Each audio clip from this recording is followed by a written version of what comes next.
Picture this. Glenn Hughes, the iconic bassist and vocalist, his soulful voice once filling arenas, now speaking in hushed tones about a subject long buried beneath the weight of rock history, his fraught and painful relationship with Gary Moore. Fans have always worshipped Moore as a guitar god, a man whose fingers conjured raw emotion with every note, but beneath the dazzling solos and the searing blues riffs lay a much darker reality, one of torment, fractured relationships, and a relentless trail of conflict that followed him to his grave. Moore's career sparkled with undeniable brilliance, yet it was a fragile, haunted existence marred by his own uncompromising nature. He was a man who demanded perfection but often left chaos in his wake. For Hughes, their time together was not the fairy tale of musical synergy that fans might imagine, it was a battlefield. Two forces of nature, both gifted and burdened with overwhelming personalities, collided in ways that left wounds too deep to heal. In the early 1980s, Moore and Hughes seemed like a match made in musical heaven, two powerhouse musicians with a deep love for blues and rock. But behind the scenes, their collaboration was a battleground of egos and expectations.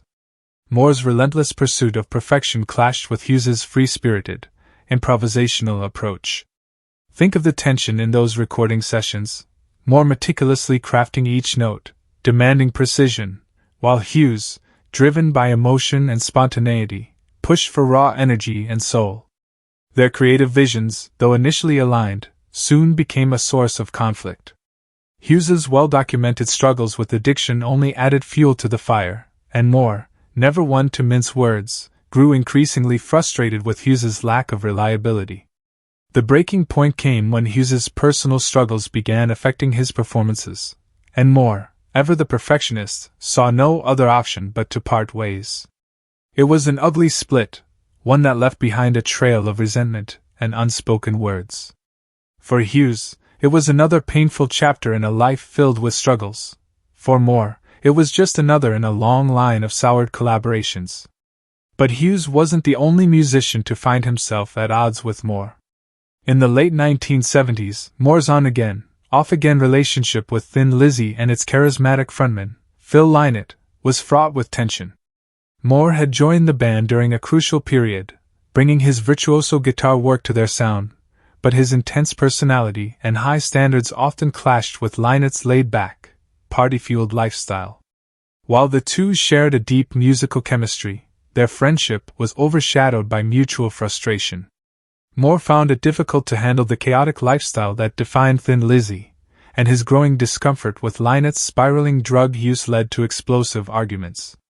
Their relationship, once filled with mutual respect, turned sour, and Moore abruptly left the band mid-tour in 1979, leaving Lynott and the rest of the band in the lurch.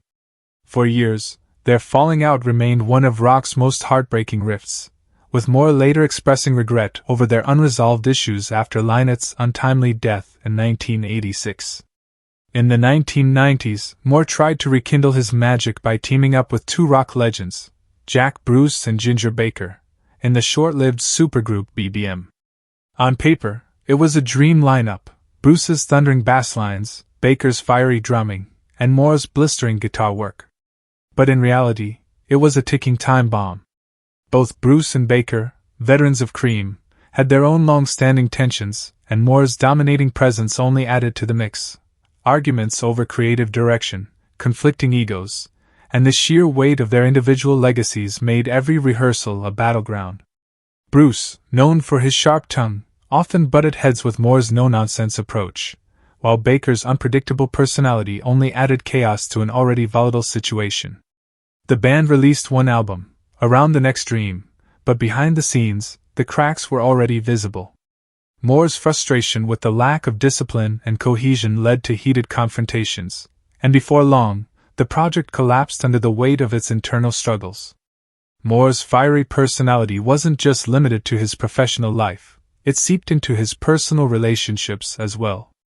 His marriages were plagued by the same issues that haunted his career: control, perfectionism, and an inability to compromise.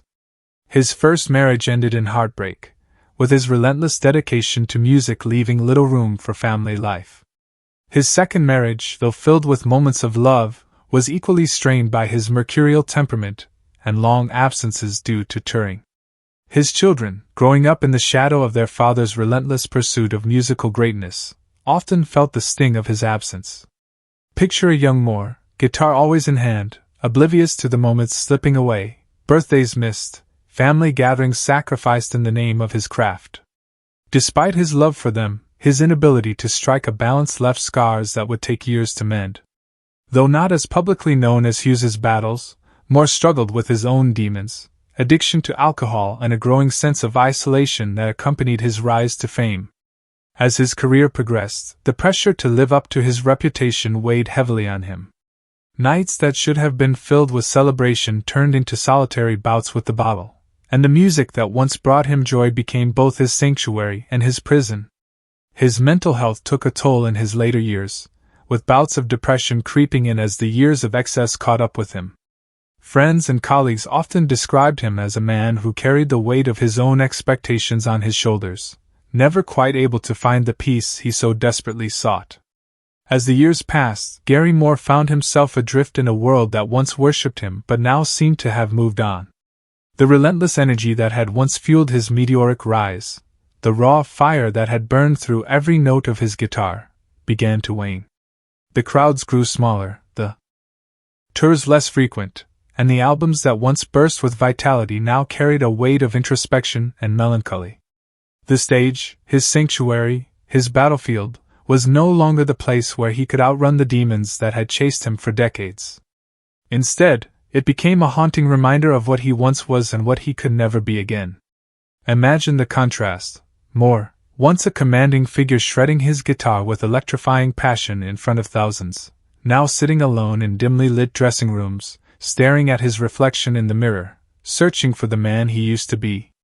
The once thriving career that defined him had slowed to a crawl, leaving him isolated in a world that thrived on reinvention, while he remained tethered to the ghosts of his past. Friends drifted away, relationships crumbled, and the fire that once burned so brightly within him flickered in the darkness of regret and solitude. Despite the slowing pace, Moore never completely walked away. He continued to record and tour, but something had changed. The ferocity that once defined his sound had softened, replaced by a reflective, almost mournful tone. He poured his soul into the blues, but the struggle was no longer just in the music, it was in his very existence. Each performance was not only an attempt to reclaim his place in rock history, but a plea for connection, for meaning beyond the life he had built around his instrument. Yet, the more he sought solace in music, the further away it seemed to drift. In 2011, the inevitable happened. Alone in a Spanish hotel room, far from the adoring crowds and the camaraderie of the rock scene, Moore's heart finally gave out. The man who had lived his life at full volume, who had pushed himself to the very limits of his art and soul, met an end as quiet as it was tragic. No encore, no screaming fans, just the cold silence of a life that had burned too fast, too fiercely. The news of his death sent shockwaves through the music world, yet those closest to him knew that it had been a long time coming. Moore had been fighting a battle that few could see, one of loneliness, regret, and a constant search for something he could never quite find. His legacy was undeniable, but it was laced with questions. What could have been? What if he had made peace with his demons? What if he had allowed himself to truly enjoy the success he had earned? As tributes poured in, they painted a picture of a man who had given everything to his craft, but perhaps never enough to himself. Moore's life was a cautionary tale of brilliance and burden, of triumph and tragedy. His passing was not just the loss of a gifted musician. It was the closing of a book filled with unrealized potential, unresolved conflicts, and an eternal longing for something beyond the strings of his guitar. Gary Moore's legacy is a haunted paradox, an artist of extraordinary brilliance, yet a man weighed down by the wreckage of his own relentless pursuit of perfection. His guitar spoke in ways that words never could, each note dripping with raw emotion and unfiltered power. And yet behind that mastery lay a deeply conflicted soul, one that found solace in music but struggled endlessly with the human connections that should have grounded him. Moore's relationships were often as turbulent as his searing solos, fractured, intense, and ultimately unfulfilled. His legendary clashes with fellow musicians such as Glenn Hughes, Phil Lynott, and Jack Bruce weren't just fleeting disagreements. They were profound, emotionally charged collisions of vision and ego. Moore was a man who demanded everything from himself and expected nothing less from those around him. Whether it was Hughes' free-spirited approach to music clashing with Moore's precision or Lynott's chaotic rock and roll lifestyle conflicting with his more structured discipline, Moore's relationships with his peers were often defined by tension rather than camaraderie. These conflicts weren't just creative disagreements. They were wars of identity, battles fought over artistic integrity, and the unyielding need for control.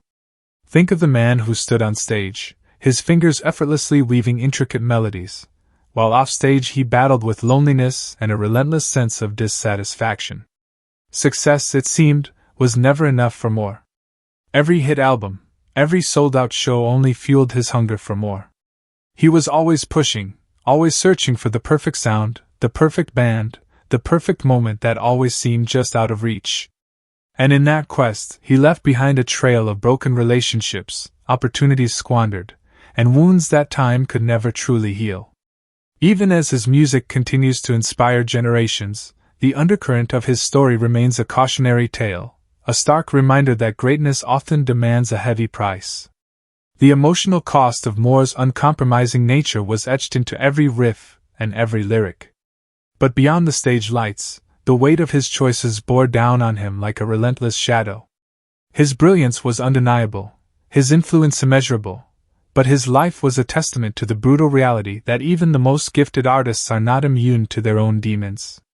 For every fan who marvels at the soul in his music, there is also a recognition of the man behind it, a man who, despite his genius, was left longing for something deeper, something more meaningful than the fleeting applause of the crowd. In the end, Gary Moore's legacy is not just a celebration of his artistry but a bittersweet reflection of a life spent chasing perfection at the expense of personal happiness. And that, perhaps, is the most tragic note of all. Let us know in the comments. Thanks for watching, and don't forget to like and subscribe. We'll see you next time.